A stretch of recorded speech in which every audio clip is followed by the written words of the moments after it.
ఇక్కడ బావ బామర్దులు సంక్రాంతికి పుష్ప 2 వచ్చేస్తుంది. ఎట్లా ఫీల్ అవుతున్నారు బ్రో? అయితే 5వ తారీఖు వెయిటింగ్ చేస్తున్నా, చాలా ఫీల్ అవుతున్నా. 5వ తారీఖు ఎప్పుడెప్పుడు వస్తుందా అని చాలా అంటే చాలా ఎక్సైట్ అవుతున్నా, సినిమా తొందరగా రావాలని.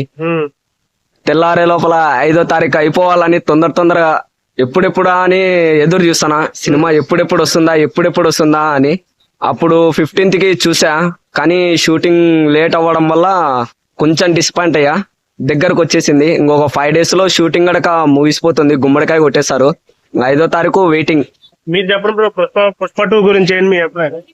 ఏం లేదన్న, అంతే మేము మెగా ఫ్యాన్ గా అంతగా సపోర్ట్ చేయలేము. ఎందుకంటే పొలిటికల్ గా ఇప్పుడు వైసీపీకి సపోర్ట్ చేశాడు అల్లు అర్జున్ గారు.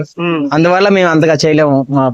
మీ అభిప్రాయం అంటే దాంట్లో ఆయన వెళ్ళాడు, కరెక్టే, మేము తప్ప అనడం లేదు, ఆయన వెళ్ళాడు. కానీ దాంట్లో నా జగన్ కి ఓటేయండి, వైసీపీనే గెలిపియండి అని మాత్రం చెప్పలేదు కదా. నా ఫ్రెండ్ కోసం వచ్చాను, వెళ్తున్నాను అన్నాడు, అంతే కదా. దానికోసం ఏం చెప్పలేదు కదా. దానికి అర్థం అదే కదన్నా. మరి ఓటు వెళ్ళాడంటే గెలిపిమనే కదా వెళ్ళాడు, గెలిపిమని కాదు కదా, ఓడించమని వెళ్ళరు కదా ఎవరు. ఇప్పుడు గెలిపిమనే వెళ్తారు ఎవరైనా సరే. వాళ్ళు సపోర్ట్ చేయడం అంటే ఒక ఫ్యామిలీ నుంచే వెళ్ళి వేరే వాళ్ళకి సపోర్ట్ చేయడం అనేది నచ్చలేదు, అంతే. అల్లు అర్జున్ మీద మాకు అంతగా కోపం లేదు.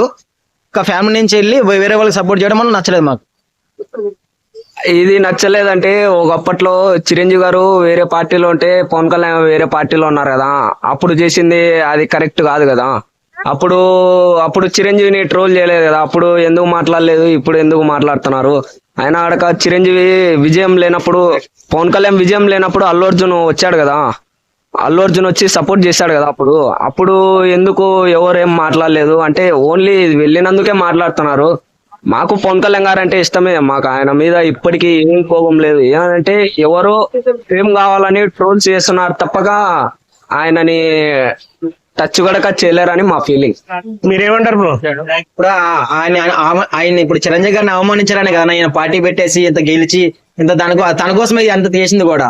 ఇప్పుడు తనని అవమానించాల్సిన అవసరం లేదు. ఎందుకంటే ఇప్పుడు తను వేరే పార్టీలో కలిపేశారని చెప్పేసి ఈయన బయటకు వచ్చేసారు. ఇప్పుడు అందరూ కలిసి పార్టీ పెట్టినప్పుడు ఆయన కాంగ్రెస్ లో కలిపేసిన తర్వాత పవన్ కళ్యాణ్ గారు పక్క రావడం జరిగింది. తర్వాత చిరంజీవి గారు కాంగ్రెస్ లో కలవడం జరిగింది. అందుకనే పవన్ కళ్యాణ్ బయటకు వచ్చారు. అన్నని వేరు చేయాలని తమ్ముడు ఏం చూడలేదు, కానీ తమ అన్నని తొక్కేశారని చెప్పేసి పార్టీ పెట్టాడు అన్న, ఖచ్చితంగా చెప్తాం అది మాత్రం. సో ఈ విషయంలో మీ మనోభావం దెబ్బతిందంటారా? చాలా అన్న. ఏం బ్రో మీ అభిప్రాయం? మా అలాంటి ఫీలింగ్స్ ఏమి ఉండవన్నా మాకు. ఇప్పుడు గడక పవన్ కళ్యాణ్ అంటే ఇష్టమే. ఎవరైనా పవన్ కళ్యాణ్ అన్నా మేము ఒప్పుకోము, అల్లు అర్జున్ గారిని అన్నే ఒప్పుకోము. ఏమంటే ఈ ట్రోల్స్ చేయడం వల్ల చీప్ ట్రిక్స్, ఒక ఫ్యామిలీని విడదీయడం వల్ల ఒక చీప్ ట్రిక్స్ ఏదో వెళ్ళింటారు. ఇప్పుడు ఎవరి ఇష్టం వాళ్ళది, వెళ్ళాడు ఓకే, బట్ ఏమో అది తప్పే, కానీ వెళ్ళకూడదు, ఉండాల్సింది తప్పేది. కానీ ట్రోల్స్ చేయడం వల్ల ఫ్యామిలీ ఏడిపోతుందని, మెగా ఫ్యామిలీ వేసాలు ఫ్యామిలీ అది ఇది అని చెప్పి యూట్యూబ్ లో థంబ్నెయిల్స్ పెట్టడము, అది చేయడం చాలా అంటే చాలా చీప్ అది. ఎందుకంటే ఒక ఫ్యామిలీ అన్నాక గొలాటలు ఉంటాయి, కొట్లాటలు ఉంటాయి, పర్సనల్, అది వాళ్ళ ఫ్యామిలీ ఇష్యూ, వాళ్ళ పర్సనల్. అది తీసుకొని వచ్చి ట్రోల్స్ చేయడము, అలా చేయడం అనేది నా వరకు అయితే చాలా చాలా చాలా తప్పు అన్నది. సో ఆ విషయంలో పవన్ కళ్యాణ్ గారికి కానీ, పవన్ కళ్యాణ్ ఫ్యాన్స్ కానీ మీరు ఏమైనా చెప్పాలనుకుంటున్నారా? నేనైతే ఒకటే చెప్తున్నా, అందరం కలిసి ఉండాలి, అందరితో ఉండాలి అనేదే నా ఫీలింగ్. నాకు అలాంటి ఉద్దేశం ఏమి ఉండదు. అందరూ కలిసి ఉంటేనే కదా ఇండస్ట్రీలోనే అందరూ బాగుండేది. ఒక ఫ్యామిలీ నుంచి వచ్చి వాళ్ళే ట్రోల్స్ చేసుకుంటా అంటే పక్కన ఫ్యాన్స్ ఏమనుకుంటారంటే వాళ్ళే గొడవలు పడుకుంటున్నారు, ఒక ఫ్యామిలీ ఫ్యాన్సే కొట్లాటలు చేసుకుంటున్నారు, వార్స్ చేసుకుంటున్నారు అనేది ఒకటి ఉంటది. ఇప్పుడు మొన్న పవన్ కళ్యాణ్ బర్త్డే సినిమాకు వెళ్ళాం మేము. ఆయన బర్త్డే రోజు సినిమాకి వెళ్ళాం, సినిమా చూసాం, గబ్బర్ సింగ్ సినిమా చూసాం, విజిల్ చేసాం, బాగా రచ్చ చేసాం సంధ్యా థియేటర్ లో. మాకు అలాంటి ఏ ఫీలింగ్స్ ఉండవు మాకు, ఎందుకంటే మేము ఫ్యాన్స్. మాకు అలా ట్రోల్స్ చేయాలని ఉండదు, ఆయన చేసింది అలా ఉండదు, అట్లాంటివి ఏమి ఉండదు. సో ఒక పవన్ కళ్యాణ్ ఫ్యాన్ మీ పక్కన ఉన్నారు, ఇప్పుడు ఆయనకి ఏం చెప్తారు? నేనైతే అట్లాంటివి ఏం చేయనన్నా, నేనైతే అట్లాంటివి ఏం చెప్పను. వాళ్ళే తెలుసుకోవాలి. ఇప్పుడు అలా అంటే చంద్రబాబు గారే ఉన్నారు, లోకేష్ గారు పవన్ కళ్యాణ్ ని చాలా తిట్టారు, అమ్మన బూతులు తిట్టారు, చాలా మంది తిట్టారు. ఆయన టీడీపీలో కలిసిపోయినప్పుడు మాకు డిసప్పాయింట్ ఉండాలి, మాకు అలాంటి ఎలా ఫీలింగ్ లేదు. ఎందుకంటే పవన్ కళ్యాణ్ గారు వచ్చారు, ఎవరితో కలిసినా ఎవరైనా ఏదైనా తప్పు చేస్తే తాట తీస్తాడని మాకు తెలుసు. అంటే మీరు ఓటేశారు కాబట్టి అల్లు అర్జున్ ఫ్యాన్స్ ఓటేశారు కాబట్టి పవన్ కళ్యాణ్ గారికి అంత మెజారిటీ వచ్చింది. అంటే మేము అలా చెప్పమన్నా, అంటే మేము ఓటేయడం వల్లనే గెలిచాడు అలా అని మెజారిటీ పర్సెంటేజ్ వచ్చింది. అలా మేము అట్టా చెప్పం. మేము ఓటేయడం వల్లనే గెలిచారు, అల్లు అర్జున్ ఫ్యాన్స్ ఓటేయడం వల్లనే గెలిచారు అని మాత్రం అస్సలు చెప్పం. అందరి దృష్టిలో ఆయన మంచోడు, ఆయన బాగా మంచి పనులు చేస్తాడని మేము నమ్మాం కాబట్టి ఆయనకు ఓటేసాము, ఆయన గెలిపించుకున్నాం. ఇప్పుడు మా అన్నయ్య ఆడ వెళ్ళాడని చెప్పి మేమేం వైసీపీకి ఏం సపోర్ట్ చేయలేదు, ఎందుకంటే పవన్ కళ్యాణ్ గారు ఎలాంటి వాళ్ళో మాకు తెలుసు. అందుకు మేము ఆయనకే ఓటేసాం. ఇప్పుడు ఆయన పవన్ కళ్యాణ్ గారి ఫ్యాన్స్ అల్లు అర్జున్ ని ట్రోల్ చేస్తున్నారని చెప్పి మేము ట్రోల్ చేయొచ్చు, కానీ మేము అలా చెయ్యం. ఆయన మేము గౌరవిస్తాం, ఆయనని గౌరవిస్తాం. అందరూ మన ఫ్యామిలీ అనుకుని మేము సైలెంట్ మూవ్ అవుతా ఉంటాం. సో బ్రో, ఒక పవన్ కళ్యాణ్ ఫ్యాన్ గా, ఆయన ఒక అల్లు అర్జున్ ఫ్యాన్ గా ఒక మిస్టేక్ పొరపాటు అయితే జరిగింది అంటారు. మీరు ఈ విషయంలో ఎక్స్క్యూజ్ చేయొచ్చు కదా. అంటే అన్న ట్రోలింగ్ అయితే మేము చేయలేదు అన్న, ఖచ్చితంగా చెప్పాను. ట్రోలింగ్ స్టార్ట్ చేసిందే ఫ్యాన్స్ గా, అల్లు అర్జున్ ఫ్యాన్స్ చేశారు. మరి అది ఎందుకు చేస్తారు, ఎలా ఎందుకోసం చేస్తారు మాకు తెలియదు. ఇప్పటికీ నా ఫోన్ లో ఈ రోజు ట్రైలర్ రిలీజ్ అవుతుంది కదా, 4-5 స్టేటస్ కూడా పెట్టారు.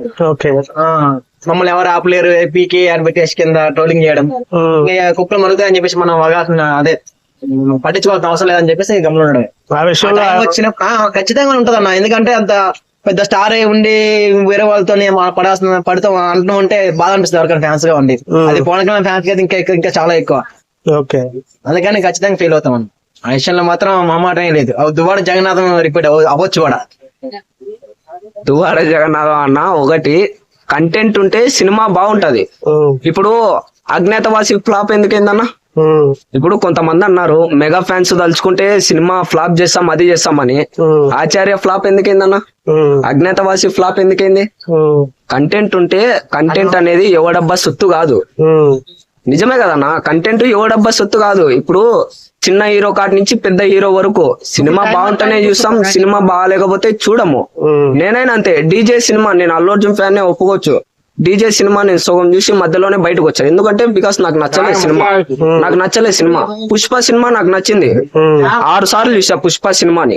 నా పేరు సూర్య నాకు నచ్చింది, చూసా. నా పేరు సూర్య కూడా చూసా. నాకు డీజే నచ్చలేదు, నాకు సినిమా సగం మధ్యలోనే వచ్చేసా. సో నాకు నచ్చితేనే సినిమా చూసా, నచ్చకపోతే నేను చూడను. ఎందుకంటే మనం ఈ ఫ్యాన్స్ గానీ కాదు, నాకు అలాంటి ఫీలింగ్స్ ఏం లేవు. సినిమా నచ్చుతూనే చూస్తాం, నచ్చకపోతే ఎవరు చూడరు సినిమాని. అలా అనుకుంటే ఏం చేయలేం. మెగా ఫ్యాన్స్ తలుచుకుంటే సినిమానైనా ఫ్లాప్ చేస్తాం, సినిమా హిట్ చేస్తాం అని చెప్పుకోవడం అదొక బ్రహ్మ. అది మెగా ఫ్యాన్స్ తలుచుకుంటే ఆచార్యని బ్లాక్ బస్టర్ చేసుకోవచ్చు కదా, అజ్ఞాతవాసిని కూడా బ్లాక్ బస్టర్ చేయొచ్చు కదా, ఎందుకు ఫ్లాప్ చేశారు అన్న? ఇప్పటికీ యుఎస్ లో top of the record top 5 లో ఉంటది అజ్ఞాతవాసి. అది ఫ్లాప్ అయినా సరే ఆ మూవీ టాప్ 5 లో ఉంటది కలెక్షన్ లో. మీకు తెలిసే ఉంటది ఇప్పటికి. అది కూడా దివాజ్ ఎందుకు బాగుందన్న, సినిమా మస్తు ఉంటది సినిమా. దీనికంటే బాగుంటది సినిమా. సినిమా రీసెంట్ లో వచ్చింది కదా, అల్లు వచ్చింది అంటే సినిమా బాగుంటది. కానీ ఎందుకన్నా ఆ టైంలో ట్రోలింగ్ చేశాడు కదా బాగా పవన్ కళ్యాణ్ ని. నేను ఆ విషయం గురించి మాట్లాడుతున్నా. నేను సినిమా బాగుంటది అందుకోసం అంటుంది. ఆ టైంలోని నాకు నచ్చదు బ్రో, మీరు అట్లా అరవద్దు బ్రో అని అట్లా అన్నాడు కదా. అప్పుడు ఆ టైంలోని రిలీజ్ ఈవెంట్ లో అన్నాడు. అప్పుడు అందుకోసమని అంటున్నాం మేము. ఆయన ఇప్పుడు ఆలోచన మీద ఎందుకు చూడాలి, జూలై సినిమా ఉంటది, ట్రెండింగ్ మూవీ. అదే ఇప్పటికీ హెయిర్ స్టైల్ మెయింటైన్ చేస్తుంటారు యూత్. ఆ రేస్ కూడా ముందు ఆ హెయిర్ స్టైల్ మెయింటైన్ చేస్తూ ఉంటారు. నచ్చుతుంది అన్న ఖచ్చితంగా. కానీ ఆయన చేసిన కొన్ని మిస్టేక్ వల్ల దానికి మేము అంతగా సపోర్ట్ చేయలేకపోతున్నాం, అంతే. తీసుకోలేకపోతున్నాం, ఆయన చేసింది తీసుకోలేకపోతున్నాం. అందుకే మనసులో ఉండిపోయింది. అరే ఒక ఫ్యామిలీ నుంచి బయటకు వెళ్ళి వేరే వాళ్ళు సపోర్ట్ చేయడం అటు. ఇప్పుడు వేరేకి వెళ్ళాడు కదన్నా పవన్ కళ్యాణ్ గారు. మరి వెళ్ళి వచ్చి కలిసి చెప్పొచ్చు కదా, మామయ్య కదా, సొంత మామయ్య కదన్నా, బయట వాళ్ళేం కాదు కదా. మరి వచ్చి కలవచ్చు కదా, గెలిచినా కానీ సరే కలవచ్చు కన్నా. కలవలేదు, ఏమని చెప్పాలి? అది ఇంకా బాధ అనిపించింది. మొన్న కూడా ఏదో ఆడియో ఫంక్షన్కి వెళ్ళాడు. ఆడియో ఫంక్షన్ నాకు నచ్చితే వెళ్తా బ్రో, అది బ్రో, ఇది బ్రో అన్నాడు. మళ్ళీ ఇప్పుడు ఒక మంట వచ్చినప్పుడు నీళ్లు పోసినప్పుడు దాన్ని అట్లా ఉంచడం మంచిది. దానికి అగ్గిపుల్ల రాజేస్తే ఇంకా వెలుగుతూనే ఉంటది. మళ్ళీ ఇబ్బంది పడుతున్నాడు. ఆ ప్రీ రిలీజ్ ఈవెంట్ లో కూడా ఇబ్బంది పెట్టాడు. ఏదో మొన్న చిన్న ఈవెంట్ కి వెళ్ళాడు. అప్పుడు సుకుమార్ గారు వాళ్ళ వైఫ్ నిర్మాతగా చేస్తే దానికి వెళ్ళాడు. ఏదో ఉంది మూవీ పేరు గుర్తురాట్లేదు. ఆ మూవీకి వెళ్ళినప్పుడు కూడా బ్రో ఒకటి పక్కన వాళ్ళు చెప్పినట్టే మనం వినాలని ఏం ఉండదు. మనకు ఒక లైఫ్ ఉంటది, మనకు నచ్చినట్టు మనం ఉండాలని ఉంటది. అది గడక ఆ రోజు ఈ సినిమా రోజు చొప్పను బ్రదర్ పవన్ కళ్యాణ్ గురించి ఎందుకన్నాడంటే, ఒక మీటింగ్ ప్రీ రిలీజ్ ఈవెంట్ ఒక మీటింగ్ జరుగుతున్నప్పుడు పక్కన వాళ్ళు వచ్చి డిస్టర్బ్ చేయకూడదు దాన్ని. ఊరికనే అది చొప్పను బ్రదర్ అని ఎందుకన్నాడంటే, ఊరినే జై పవర్ స్టార్ జై పవర్ స్టార్ జై పవర్ స్టార్ అని అనకూడదు. ఇంతకు ముందు ఒకసారి నాగబాబు గడక సీరియస్ అయ్యాడు, అన్నయ్య ఫంక్షన్ లో మీరు ఇలా పవర్ స్టార్ అని డిస్టర్బెన్స్ చేయకండి అది ఇదని. ఇప్పుడు ఓకే డిస్టర్బెన్స్ చేయకూడదు, ఏదైనా ఫంక్షన్ నడుస్తున్నప్పుడు డిస్టర్బెన్స్ చేయకూడదు. ఎందుకంటే అవతల వాళ్ళకి ఏదైనా టాపిక్ గురించి మాట్లాడేటప్పుడు ఇంట్రెస్ట్ పోతుంది, చిరాకు వచ్చేస్తుంది. అరే ఏంది వీళ్ళు ఇలా చేస్తున్నారు అనే ఒక బ్యాడ్ గా వస్తుంది. సో ఏదైనా వెళ్ళినప్పుడు అర్చాలి. పవర్ స్టార్ ఫ్యాన్స్ అన్నాక అడుస్తూనే ఉంటారు. నాకు ఆయన అంటే ఇష్టం, పవర్ స్టార్ అంటే ఇష్టం. కానీ ఏదైనా ఈవెంట్ కానీ ఏదైనా జరిగేటప్పుడు రావాలి, పోవాలి, చూసుకోవాలి, ఏదో అర్చాలి, చేసుకోవాలి తప్ప పక్కన వాళ్ళ ప్రీ రిలీజ్ ఈవెంట్ కి వెళ్ళడము, వెళ్తే తప్పు లేదు. కానీ అక్కడ డిస్టర్బెన్స్ చేయడము అలా చేస్తేనే అలా ఇరిటేషన్ వచ్చి అలా అన్నాడని నా అభిప్రాయం. లేదంటే ఊరికనే ఎవరు అన్నారు కదా, అలా డిస్టర్బ్ చేస్తానే కదా అనేది. ఇప్పుడు మీకైనా నాకైనా అంతే, ఏదైనా సీరియస్ గా మీటింగ్ ఏదైనా మాట్లాడుకునేటప్పుడు ఊరికనే వచ్చి అరుస్తా ఉంటే చిరాకు వస్తుంది కదా. అలా సినిమా చూడడానికి ఎందుకు వెళ్తాం అన్న, మనం అరవడానికే వెళ్తాం, ఎంజాయ్ చేయడానికే వెళ్తాం. ఖచ్చితంగా అరుస్తాం. మన నచ్చే సినిమా సీన్ వచ్చినప్పుడు ఆయన గురించి చెప్తున్నప్పుడు ఖచ్చితంగా అరుస్తాం. ఇప్పుడు నువ్వు నీకు ఫ్యామిలీ ఉందన్న, ఈ తమ్ముడు గురించి చెప్తే నువ్వు ఫీల్ అవుతావా? ఫీల్ అవ్వవు కదా. ఇప్పుడు వాళ్ళ మామయ్య గురించి చెప్తే ఎందుకు ఫీల్ అవుతున్నాడు ఆయన? ఫుల్ ఆయనకి, అందుకని ఫీల్ అవుతున్నాడు. మరి తమ్ముడు గురించి అడిగితే నాగబాబు ఎందుకు సీరియస్ అయ్యాడు ఆ రోజు? పవర్ స్టార్ అని నడుస్తుంటే నాగబాబు ఎందుకు సీరియస్ అయ్యాడు అంటే, తమ్ముడు అంటే కుల్లా కోపమా? కోపం కాదు, వాళ్ళ అన్న గురించి వాళ్ళ అన్న మాట్లాడుతున్నప్పుడు మాట్లాడలేదని కోపం. చిన్న తర్వాత మళ్ళీ సారీ కూడా చెప్పాడు తను. తనలాగే సారీ చెప్పొచ్చు కదన్నా. అదే కోపం. ఒక సినిమా గురించి మాట్లాడేటప్పుడు చిరాకు పెట్టకూడదు. Okay bro, thank you. Thanks.